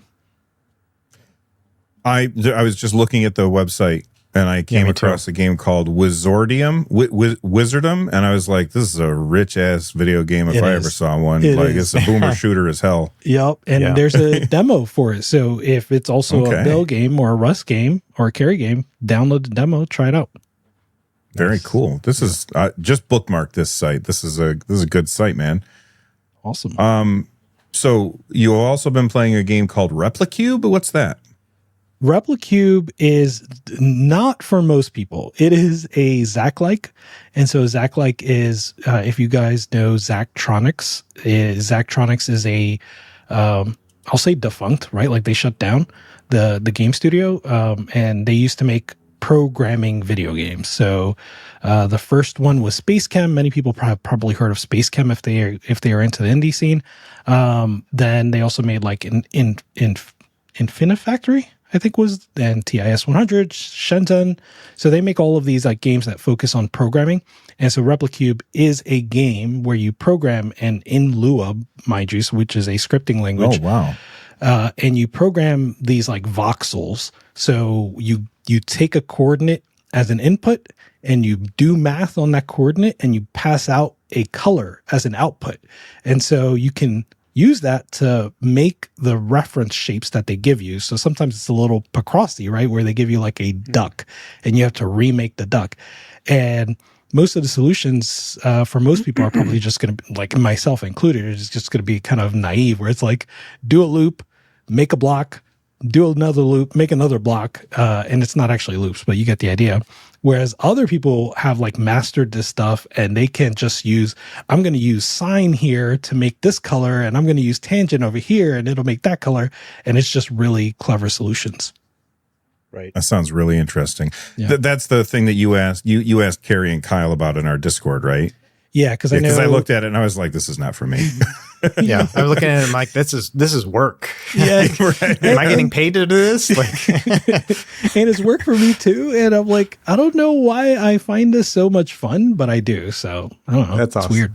Yeah. If they make one that is like use the Fusion page in DaVinci Resolve to make a video game, or to play a video game, I could do that. That's where but typing out everything, no, thank you. That is a good analogy, though, right? Like it would be as though someone made a video game of like cut this clip, in this place, that place, and do it as efficiently and as quickly as possible. And I know some editors would find that like a lot of fun. Yeah, there should be a game that's like, how quickly can you set up RetroArch on a handheld? Do you know what I mean? You would kill. Like, get the good shaders, all that kind of stuff. That'd be really funny. Do it. Yeah. Make that game. No. he plays that game every day. That's true. That's true. All right. We did get a message in from a listener. I will say, this listener sent in a couple things. Just going to say I did cut out most of their message because it was like 3 minutes long. And so I cut it down to just one part of their message. So if you guys are heading over to voicecast.app/nerdnest and leaving a message for us, try and keep it kind of short so that, people don't have attention spans these days. So let's hear this question from, I can't remember now if it's Matt or Mike, but it definitely starts with an M. Oblivion Remastered. I never played the original. I did play Skyrim though, and I do love going back and playing classic games and seeing why they're classics. I just finished Fallout 3 for the first time and Resident Evil 4 for the first time. The original, not the remaster. And the original RE4 had so much character that was removed from the remake, it made me kind of wonder what originals you guys like way more than the remasters, and no picking GTA collection, because that's a travesty. All right, so thanks so much for sending that in. So do you guys have any games where you like the original more than the remaster? Rich? I know I must feel this way. Yeah, Carrie, if you have one, go ahead. No, I do. I know for a fact that I have a reference in my head, but I'm like going through the Rolodex in my head of trying to like figure out which one this is. I think Resident Evil 4 is a good one where I do prefer the original. I really like the new RE4, and it's phenomenal, but I would, if I were to pick one to replay right this moment, it would probably be the original. I never played the original. I only played the remaster, and I freaking love that game. If I went back to play the original, I'd be like, it's 4x3. I don't want 4x3. I want the nicer graphics. Yeah. I mean, that's fair. What about you, Russ? Originals versus remasters. Anything? I haven't played a lot of remasters personally, but I'm going to say Final Fantasy VII. Like I don't know why, but I just kind of had it with Rebirth where I was just like, this is so much game, and I don't think I want this in my, like, I don't want this much of it. There's some moments like that. There were some moments in Rebirth where I was like, this is really cool. But I feel like if I was to sit down and be like, I'm going to play Final Fantasy VII, I would rather go through the 3 discs on PS1 than endure 300 hours of gameplay for those 3 as they, once the 3rd one's out, you know what I mean? And so that's just kind of the way I'm seeing it. I get what you're saying there, but I feel like that's like those games are so like they are different genres. Oh yeah, they are. They are absolutely. Like, and I don't feel like Oblivion is a remaster really. It's just a new skin, and a couple little tweaks, but that's the joy in it. Like that's the cool thing. And to answer Mike/Matt, I think if he played through Fallout 3 recently and he enjoyed it, he's going to love Oblivion, because Fallout 3 to me is like the segue to Skyrim. And so if you're good going back in time from Skyrim to Fallout 3, it's just another step back, and you're going to love it. You're to see all the jank. It's just a really fun experience. Carrie, did you find the card in your Rolodex yet? The only one that's springing to mind is the Final Fantasy anthology types of ones where they did terrible upscaling of the sprites. The ones that were for phones? Yeah, it was just a travesty. I remember not like seeing it and purposely not playing those because of how atrocious it was. But I know for a fact that there was a remake that I played that I preferred the original, except I'm just drawing a blank. But I know for a fact that the Final Fantasy Anthology, where they just totally wrecked the sprite work, like had no respect for it whatsoever. They just did like, it was so bad looking. Yeah, it like visibly was terrible. I think that's the only one that's really coming to mind. The unfortunate part is that Oblivion is polluting my head right now, and I'm so much liking Oblivion that it is just at the forefront of my head right now, and I can't give a name.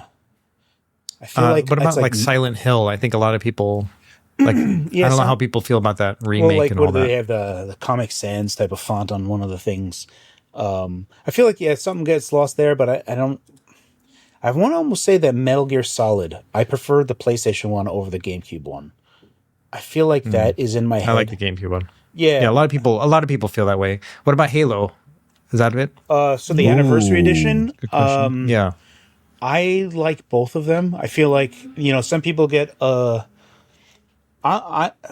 is very close to my heart, and I feel like that's kind of like almost like a bigger conversation where we get to the same thing that we took going full circle with what you said earlier, Russ, is like you can feel Microsoft getting into you're a customer and this is a transaction type of thing with the Halo franchise, where they just really drove that whole franchise into the ground as far as they possibly could.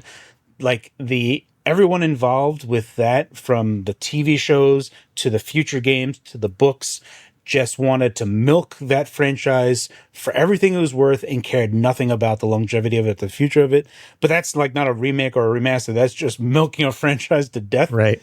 I like the Anniversary Edition. I know a lot of people don't like the Anniversary Edition. It's such a good value. Yeah. That's it. Yeah. Oh, I got one. Last of Us. It's the same freaking game, isn't it? As somebody who's not played it, are they pretty much the same freaking game? Like, it's not really a remaster, is it? It looks better. It does look better. I mean, that's basically it. But So. the original didn't look bad.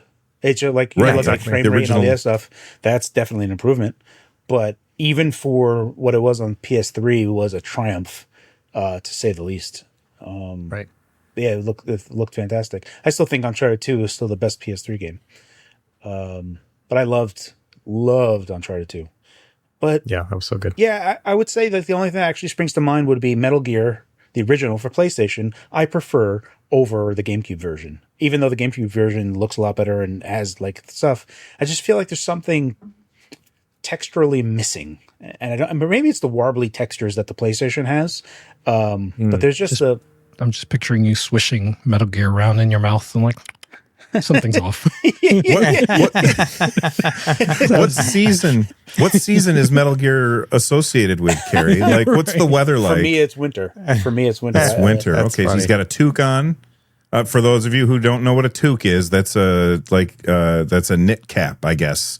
I call it a toque because I'm almost from Canada. Yeah, I would say the GameCube one in particular, it's like, with the PS1 one, it's just like an amazing, like you're playing an event or like an action movie, Yeah. But with the GameCube, like they knew what they had. And so it's like a different feel, to There it, where is. it's like, yeah, we're just going to like kind of Hollywoodize it a little bit more, but it just didn't hit the same way. Yeah. I think Silicon Knights did a good job with that. Like, it's still a good remaster, and I do prefer to play it just because quality of life is a little bit easier because Right. it's kind of like Metal Gear Solid 2 controls. But otherwise, yeah, I can see that totally. Yeah. You guys brought up Metal Gear. I'm curious, have any of you pre-ordered?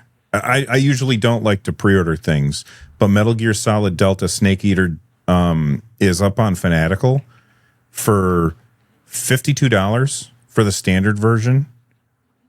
And I'm like this close to pulling the trigger on that just because it's it's going to be a $70 game and I'm going to get it for $52 instead if I pre-order. Russ? Is it on Game? It's not on Game Pass, or is it on Game Pass? I have no idea if think it's it on is. Game Pass. I don't think it is. That would be it. I mean, I didn't know it was up for pre-order. I'm on the site now, and I'm going to check out. Before I check out, I'm going to check for your Game Pass. But yeah, Yeah. I mean, that's a good price, and I do like that's a day one purchase for me. That is worth $52 for me. I'll leave a link that's a down good below. price. It won't be an affiliate link because I don't have one. Any of you guys have an affiliate link for Fanatical? No. Okay, it won't be an affiliate link, but there'll be a link down below that you guys can click on if you want to get that deal if it's still around by the time you watch this. Hopefully it's better than the original, but I can't wait to find out. Yeah, Hopefully Mike or less Matt will tell brown. us. Absolutely. All right, that's going to do it for this episode of the NerdNest podcast. Thank you guys for hanging out with us for an hour 47. You guys are awesome. I appreciate you and hope to see you on the next one. Before we get out of here, Carrie, what are you working on, man? I have a bunch of stuff that actually got delivered to me while I was in Japan. So I'm trying to crank out this one real quick, the 557, which I just finished the recording of like gameplay and all the other stuff.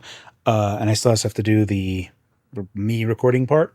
And then I got Aoki Zoe sent me their A1X, and Lenovo sent me their Legion Go S.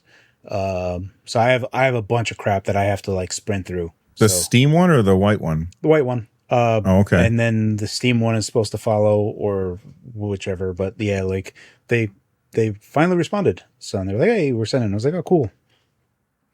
Rich, you still on hiatus? Yeah, I have stuff that is going on in my head, so like maybe I'll get to writing it down. But yeah, still on sabbatical. There. Oh, yeah, that's sabbatical, not hiatus. All right, Russ. What do you? I know 4 videos last week. What are you doing next week? I actually got wide open calendar right now. I do need to do the RG557 review, but they said they're going to have an OTA update in like 2 days. And so I'm probably going to wait for that. And then I'll do it maybe next weekend as my weekend release. I'm thinking about doing a new EmuDeck video, like a new Steam Deck emulation video, because I haven't touched it in a while. And, like my guide is on their website. And I'm like, this is kind of old. I think I should redo it. So I think I may redo that this week. Very cool. Well, you guys, thank you so much for watching the show, and let us know what you think of remakes versus original games in the comment section down below, or if you have questions for us, head on over to voicecast.app/nerdnest, and we'll see you next time. Take it easy, everybody. Bye-bye.